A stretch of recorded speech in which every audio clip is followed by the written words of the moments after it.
Inside the Indian Parliament sits a very specific, carefully guarded glass case. Inside that case is the original, handwritten Constitution of India. To keep the pages safe from the ravages of time, the case is pumped full of helium. This inert gas stops the paper and ink from reacting with the air and degrading. Beyond the preservation of the paper, the document itself was forged under intense pressure. In the late 1940s, the collapse of British rule left an immense power vacuum across a subcontinent of nearly 350 million people.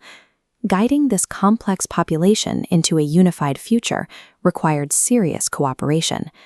As Dr. Rajendra Prasad, the Constituent Assembly's president, warned, the country's success would demand a capacity for compromise and accommodation. Think about a local match of Kabaddi. A player tags an opponent, and a dispute instantly breaks out over whether she was actually out. Without a recognized referee or official rulebook to consult, the dispute can't be settled. The game simply grinds to a halt in chaos. A country works the exact same way, but on a massive scale.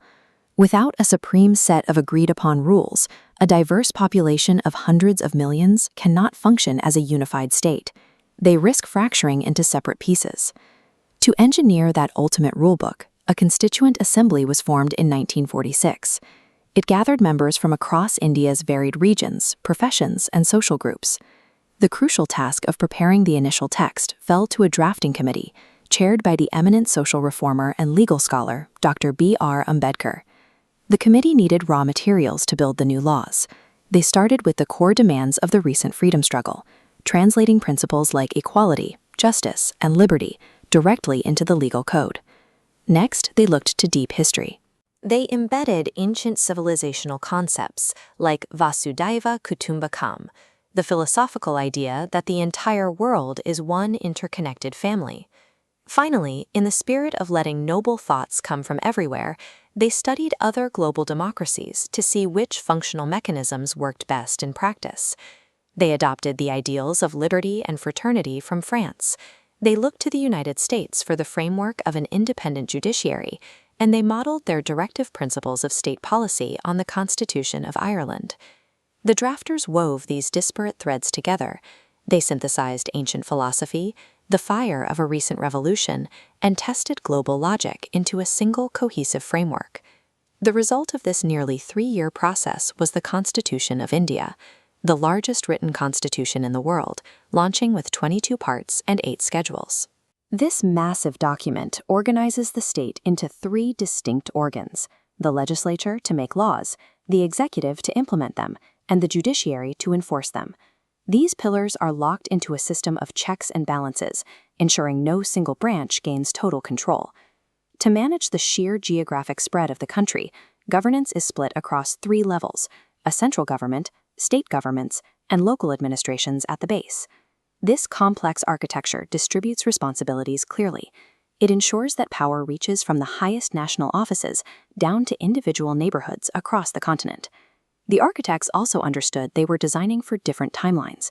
They had to secure the nation immediately while setting ambitious goals for the decades ahead.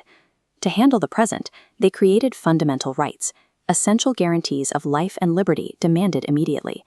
For the future, they drafted the directive principles of state policy. Think of these as a long-term to-do list for governance, targeting goals like environmental protection and public health. This timeline split creates a practical roadmap. It guarantees the basic survival and dignity of citizens today while actively pushing the government toward a more prosperous tomorrow. Ultimately, the Constitution was not designed to be frozen in 1950.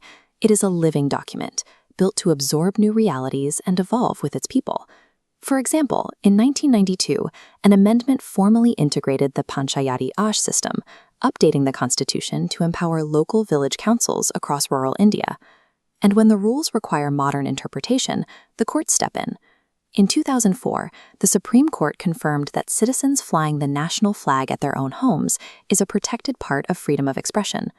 Every year, massive parades march down Kartavya Path to mark the anniversary of the day this document came into effect.